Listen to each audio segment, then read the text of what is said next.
Olá, seja bem-vindo. Somos a Igreja Verbo da Vida de Campo Grande, no Rio de Janeiro. E você ouvirá agora uma mensagem da Palavra de Deus. Desde que ela transforme a sua vida.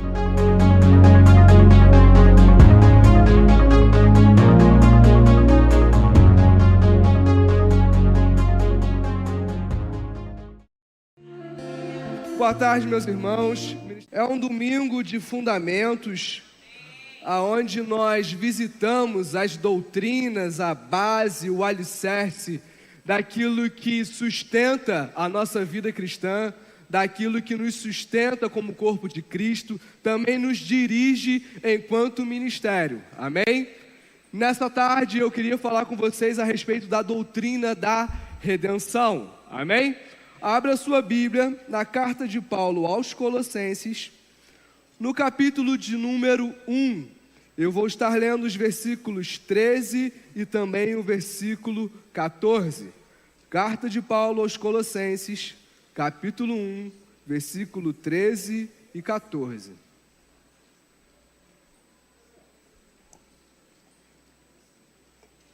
Você achou, meu irmão? Paulo diz o seguinte: Ele nos libertou do império das trevas e nos transportou para o reino do Filho do seu amor, no qual nós temos a redenção, a remissão dos nossos pecados. Amém? Havia uma prática que era comum no mundo antigo, quando uma nação ou um povo triunfava, vencia sobre outro em uma guerra, parte da sua população, parte do seu povo, ou a totalidade desse povo, era levada cativa, prisioneira, para o território da nação dominante. As nações faziam isso com o intuito de enfraquecer um povo. Toda vez que uma nação era derrotada, aquele povo, aquela população, era levada cativa, aprisionada, era considerado o despojo de guerra. Paulo, quando ele escreve esse texto que nós lemos, ele tem em mente essa prática. Mais do que uma doutrina, é uma experiência, uma história que fazia parte dele, enquanto judeu. Ele sabia que a tribo, ou melhor, o reino do norte, Israel, foi levado cativo para a Síria. Ele sabia que o reino do sul, Judá, também foi levado cativo para a Babilônia. Então, quando Paulo descreve a redenção, ele quer nos comunicar essa ideia de que Cristo, ele triunfou sobre os nossos inimigos que nos aprisionavam. Cristo venceu toda potestade e principado que outrora, no passado, nos escravizou. Ele é o nosso libertador.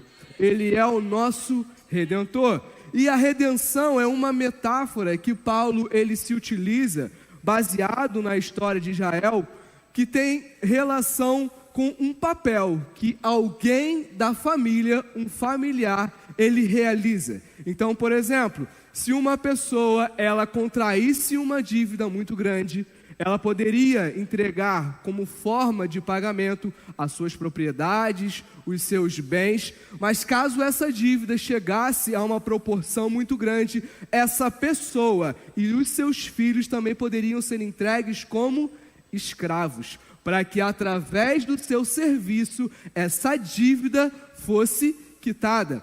O Redentor, ele também tinha um outro papel, ele era chamado de o vingador de sangue. Se um membro da família ou do clã fosse ferido ou até mesmo assassinado, o Redentor, ele tinha a obrigação, o papel de fazer justiça, de defender, de proteger a sua família. Era uma atribuição que ele tinha, não somente redimir, comprar, mas também proteger. Um terceiro papel que o Redentor tinha era o papel de prover.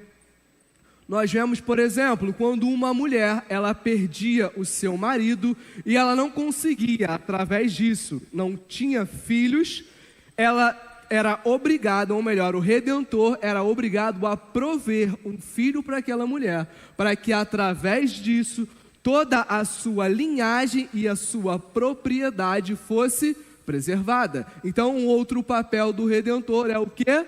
Provisão. é o cuidado, amém? Mas sempre quando Paulo tem isso em mente, Paulo tem a ideia de uma história maior. Paulo, ele lembra da história de Israel, da história do Êxodo. É essa história que modela aquilo que ele quer nos ensinar enquanto redenção. O Senhor, Yahvé, é o Redentor de Israel. É aquele que libertou o seu povo do cativeiro do Egito. Ele é aquele que libertou o seu povo dos deuses do Egito. Amém? Nós vemos essas promessas em Êxodo no capítulo 6, amém? Êxodo no capítulo 6. A partir do versículo 6, o Senhor se apresentando a Israel e fazendo promessas de ser o seu Redentor. Os irmãos acharam? O texto diz o seguinte: por isso, diga aos israelitas: eu sou o Senhor. Eu vos livrarei do trabalho imposto pelos egípcios. Eu vou libertá-los da escravidão. Eu vou resgatá-los com um braço forte e com poderosos atos de juízo. Então, primeiro o Senhor se apresenta, promete ser aqueles que libertaria o seu povo, que resgataria o seu povo da opressão do Egito. Amém? No versículo 7 ele diz o seguinte: eu os farei meu povo, e eu serei o Deus de vocês. Então vocês saberão que eu sou o Senhor, o seu Deus, que os livra do trabalho imposto pelos egípcios. Uma outra promessa relacionada à redenção é que todos aqueles que são redimidos, o Senhor também estabelece uma aliança com eles. O Senhor prometeu que resgataria Israel e após a sua redenção, o Senhor entraria em aliança com eles. Eles seriam um povo de Deus e Deus seria o seu Senhor. Então o Senhor se revelaria a eles dentro dessa aliança para que eles pudessem servi-lo. Amém? Na parte B do versículo diz o seguinte: e os farei entrar na terra que com mão levantada jurei que daria a Abraão, a Isaque e a Jacó. Eu darei a vocês como propriedade. Eu sou o Senhor. Então o Senhor promete que eles herdariam uma herança, que o Senhor era fiel, que o Redentor cumpre cada uma das suas promessas, que o nosso Redentor não volta atrás em nenhuma das suas promessas, que Israel poderia confiar no Senhor que iria redimi-los. Tá, mas do que o Senhor os redimiu? Qual era a sua condição no Egito? Porque Paulo vai falar que nós fomos tirados de um império e fomos transportados para o reino do seu Filho amado, amém? Então nós saímos das trevas, da ignorância e fomos transportados para a luz, a verdade. Nós fomos retirados da escravidão e somos chamados à liberdade que há em Cristo. Nós saímos do domínio do diabo e passamos a pertencer ao Senhor Jesus. Paulo quer nos ensinar isso através da história do Êxodo, amém? Em primeiro lugar, essa escravidão, ela é econômica. O que eu quero dizer com isso? O povo de Israel era uma minoria étnica. Ele era um pequeno povo dentre vários povos que haviam no Egito. E um pequeno povo que era a mão de obra utilizada em todos os empreendimentos do Egito naquela época. Então era um povo oprimido, subjugado, que não possuía terras, não tinha condição de se sustentar. Era um povo extremamente pobre, extremamente miserável. Então o Senhor promete: eu vou livrar a vocês da miséria. Em segundo lugar, o Senhor, essa escravidão que o Senhor promete que iria livrá-los, ela era social. A gente está falando de uma minoria que era oprimida, que era escravizada. Em sua maior parte, aquelas pessoas que viviam em condição extremamente deplorável eram pessoas enfermas.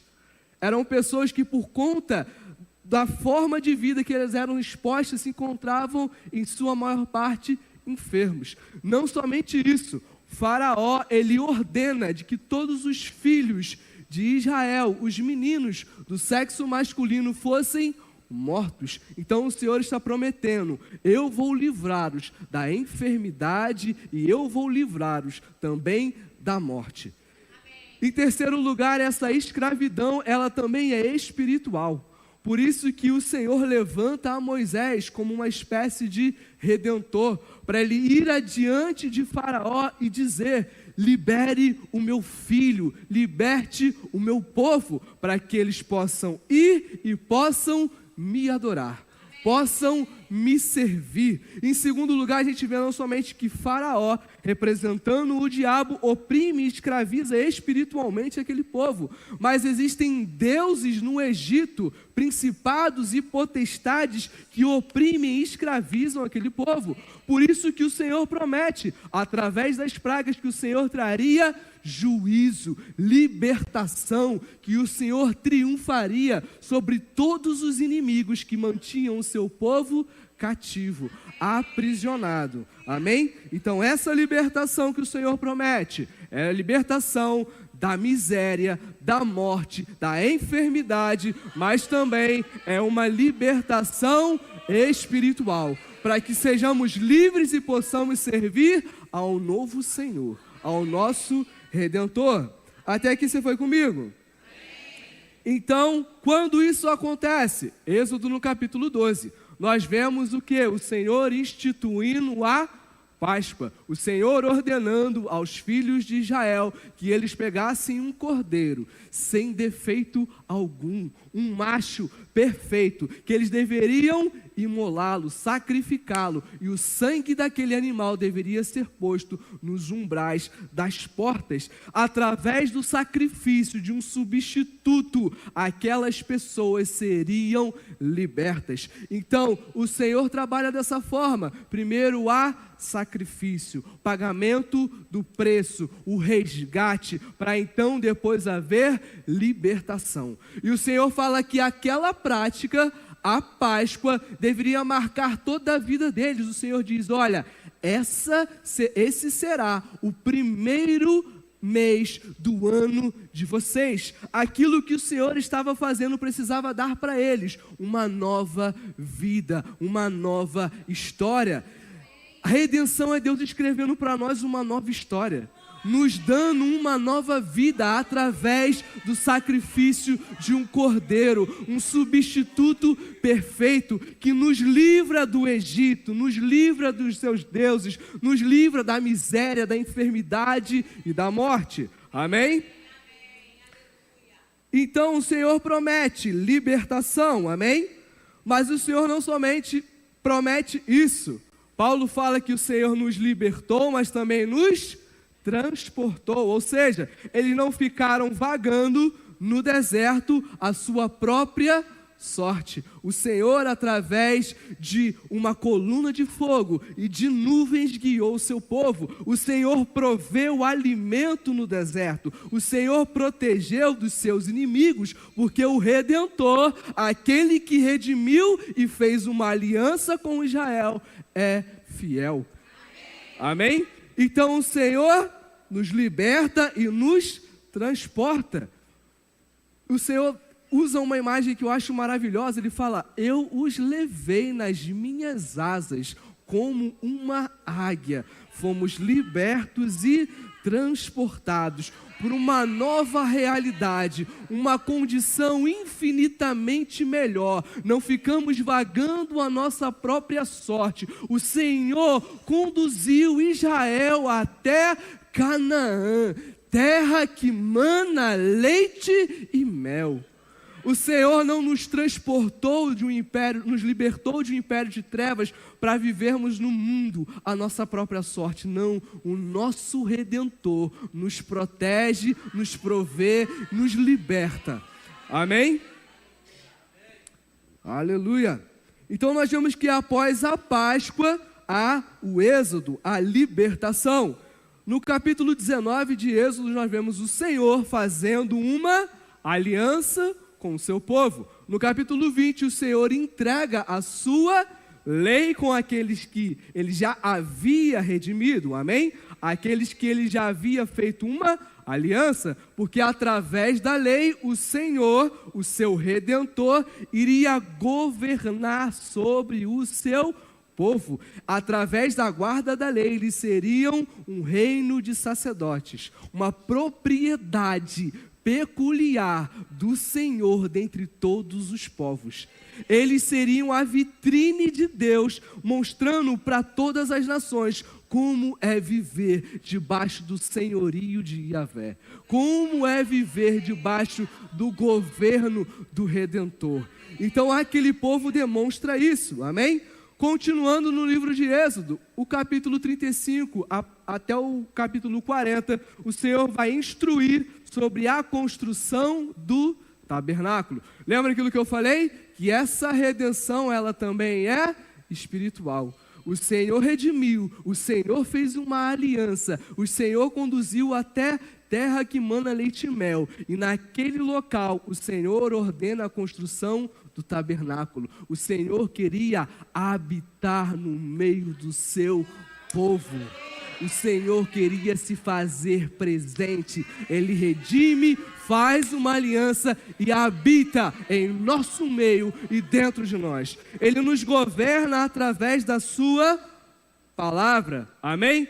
Quais são as motivações de Deus ao redimir Israel? Êxodo no capítulo 2, versículo 24 e 25, o Senhor vai falar algo muito interessante. Ele fala: eu ouvi o gemido do meu povo, eu vi a sua condição, eu me lembrei da minha aliança. Quem é Yahvé? Quem é aquele que redimiu Israel? É aquele que vê, aquele que ouve e aquele que se lembra da sua aliança, das suas promessas. Deus, ele não sofre de amnésia, Deus não sofre de esquecimento. Lembrar nesse texto tem sentido de que Deus, ele revisita as suas promessas e tudo aquilo que ele faz com base nelas.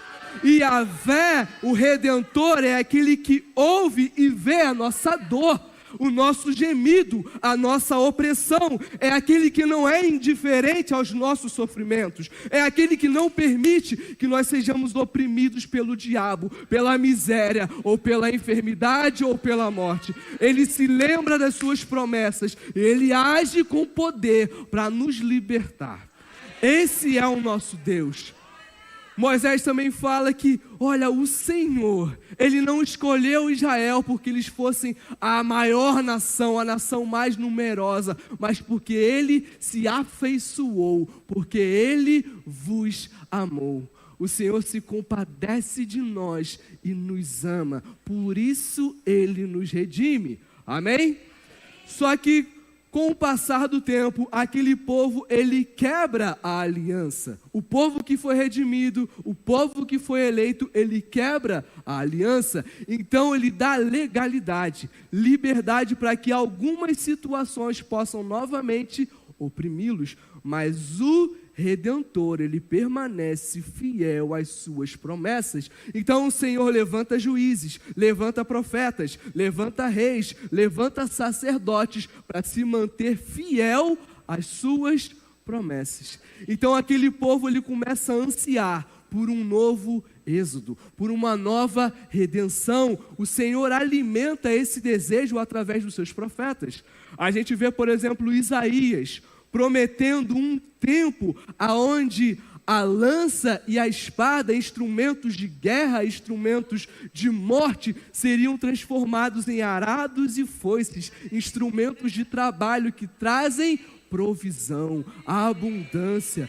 O Senhor promete através de Isaías que o predador e a presa, eles caminhariam juntas, eles pastariam juntas e uma criança, um pequenininho, iria apacentá-los. O Senhor promete através de seus profetas um tempo glorioso, aonde toda a criação seria redimida, não somente o seu povo. Em Isaías capítulo 65, o Senhor promete um tempo onde nenhuma criança de colo, onde nenhuma criança, um pequenino, iria morrer de forma prematura. A morte não teria mais a última palavra.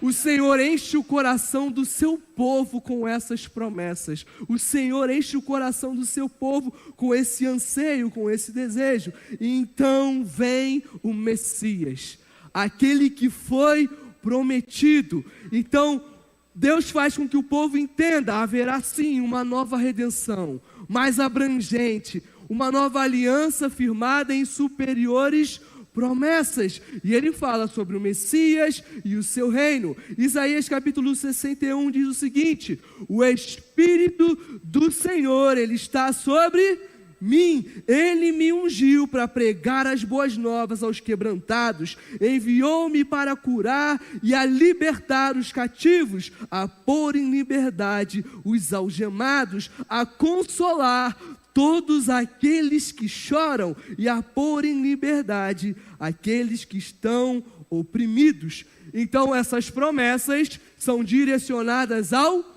Messias, ao ungido de Deus, aquele que seria o responsável por estabelecer esse tempo, o reino de Deus.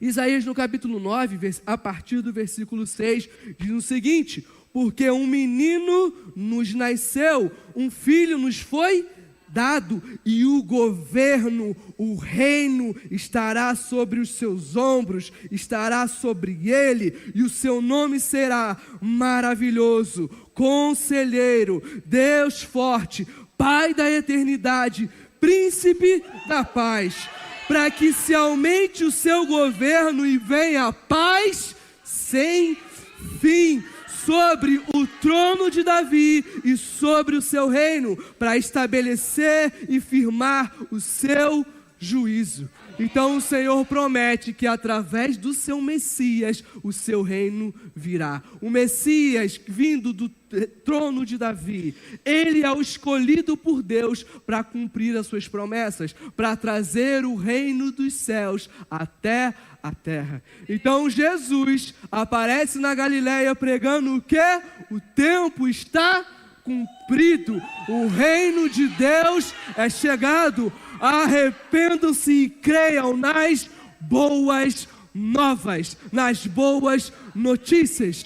O Senhor cumpriu as suas promessas, o tempo é chegado, o Senhor foi fiel, a redenção que vocês tanto esperavam, aguardavam, chegou. Em Cristo nós vemos a manifestação do reino de Deus, o poder do reino de Deus para libertar e restaurar a sua criação. É por isso que ele fala para os discípulos de João Batista: olha, relate a ele aquilo que você está vendo, aquilo que você está ouvindo. Os cegos veem, os surdos ouvem, os coxos são sarados. Jesus tem poder sobre as enfermidades. Jesus restaura as enfermidades do seu povo. Não somente isso, ele expulsa os demônios com autoridade. Ele diz: se eu expulso demônios, certamente é chegado a vocês o reino de Deus, pois é um reino onde há cura e há libertação. Não somente isso, mas a própria criação que será redimida se submete à autoridade do Messias, à autoridade do Rei. Jesus ordena que os ventos e o mar se aquietem, e os seus discípulos ficam maravilhados, dizendo: quem é este que até o vento e o mar lhe obedecem? Este é o Messias, esse é o nosso Redentor. Através da vida de Jesus, o reino de Deus se faz presente. Todos os seus milagres são como uma janela escancarada. Deus abriu do lado de dentro e está mostrando: esse é o reino prometido. É isso que eu desejo fazer por toda a minha criação. Olhem para tudo isso, assim será a vida de vocês quando o pecado, o diabo e os seus demônios forem expulsos e eu reinar sobre toda a criação. Então o Senhor nos liberta de impérios de trevas e nos leva para o reino do seu Filho amado. Amém? Então Jesus, ele realiza tudo isso. Ele anuncia o seu reino, ele anuncia através das suas parábolas, mas ele também morre. E o interessante é que os seus discípulos, eles não esperavam, não conseguiam compreender que ali o Senhor estava cumprindo a sua palavra.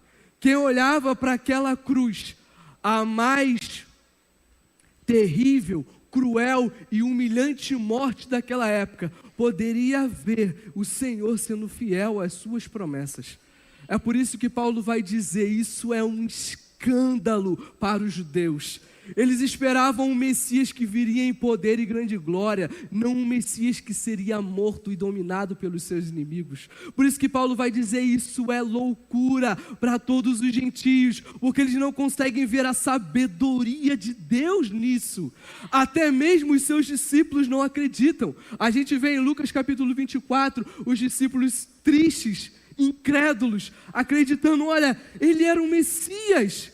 E agora ele foi morto, já fazem 3 dias, mas o Senhor aparece para eles e diz, olha, vocês sabiam que o Messias deveria padecer e então entrar no seu reino? E começando por Moisés, começando pelo Êxodo, o Senhor falou aquilo que estava escrito sobre ele, sobre a sua obra e sobre a sua missão. Quem olhava para aquela cruz não conseguia ver Deus triunfando sobre a morte, sobre o pecado. Amém? Jesus foi morto entre 2 criminosos. Um deles se juntou à multidão e começou a zombar de Jesus.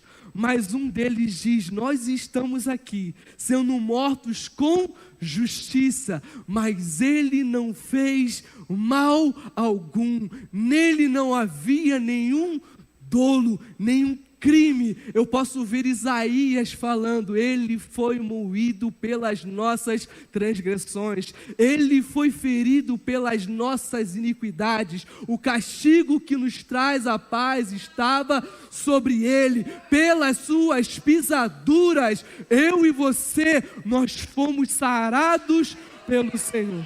Quem olhava para a cruz não conseguia ver o triunfo de Deus sobre os seus inimigos, não conseguia ver a libertação, a redenção prometida. Mas Paulo vai dizer algo em Colossenses no capítulo de número 2, um pouco mais à frente, além daquilo que nós lemos no início. Paulo vai nos dar outra perspectiva, um novo olhar. Paulo nos leva a um lugar onde nós podemos ver de fato aquilo que foi feito. Colossenses no capítulo 2, a partir do versículo 14.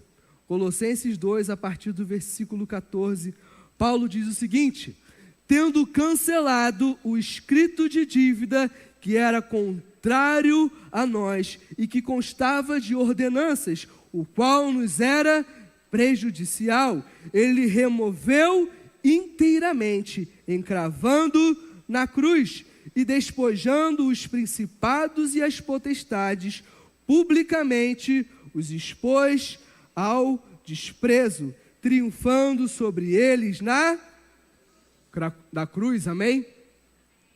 Paulo vai falar sobre a obra de Cristo. Ele continua nesse assunto e ele vai falar que a obra de Cristo é tanto perdão quanto vitória, quanto triunfo. Ele fala que o nosso escrito de dívida, um documento que atestava que nós possuíamos uma dívida, foi inteiramente rasgado, foi inteiramente anulado.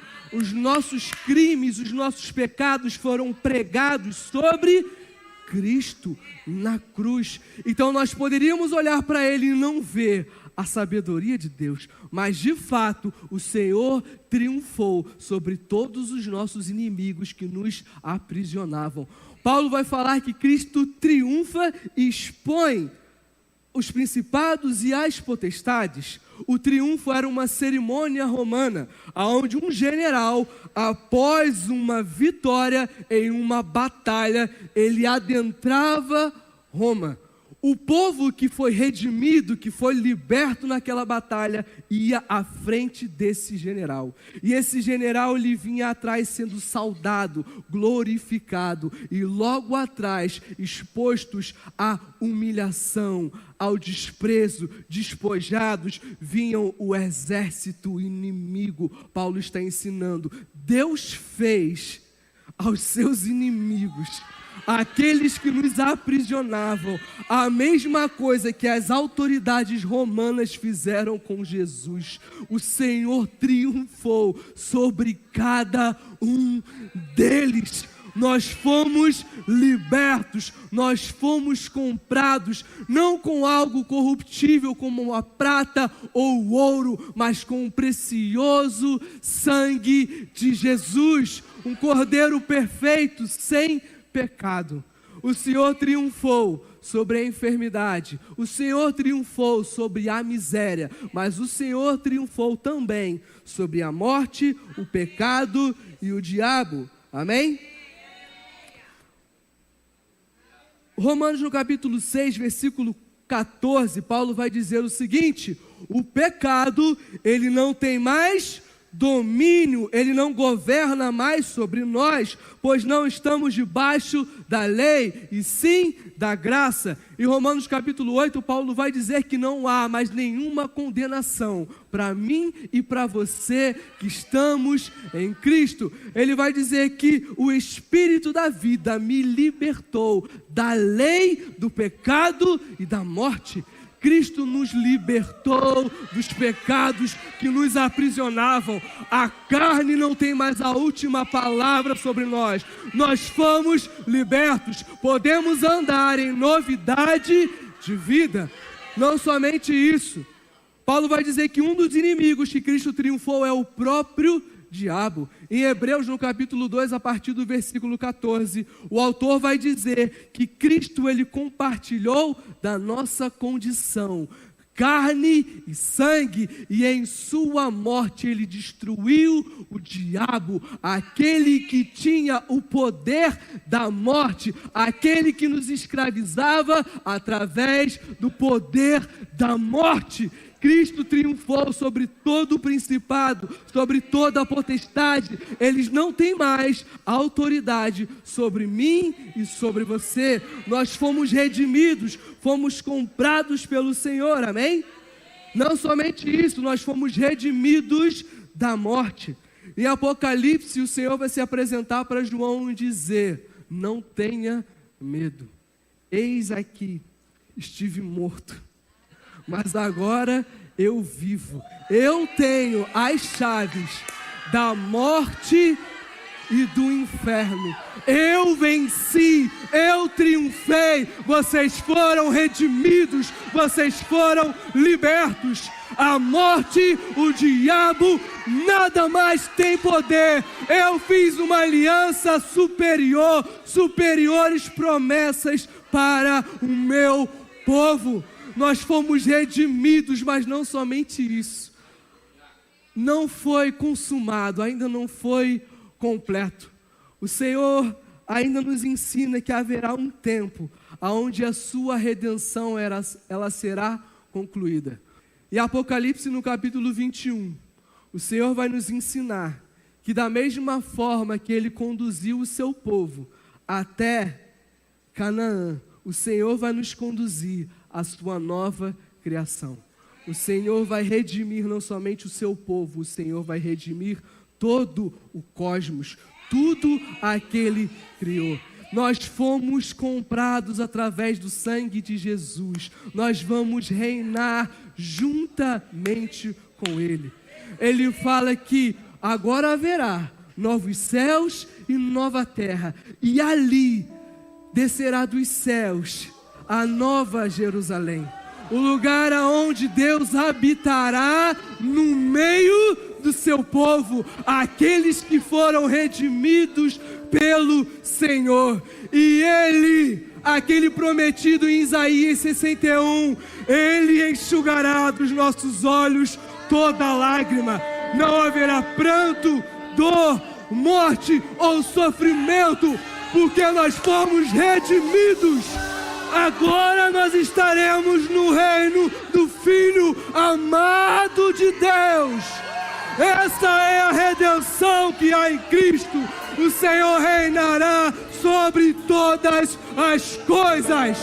Não existirá mais o pecado, não existirá mais a morte. Os inimigos que nos aprisionaram, eles serão derrotados pelo Senhor, aquele que morreu como um cordeiro, mas ele voltará em poder e grande glória como um leão, como aquele que tem toda a autoridade nos céus, na terra e embaixo da terra.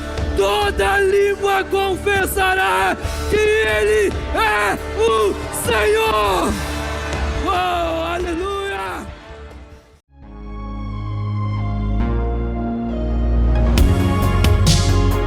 Ouça outras ministrações em nosso site verbodavida.com/Campo Grande RJ. Nos acompanhe também em nossas redes sociais, Facebook, Instagram e YouTube.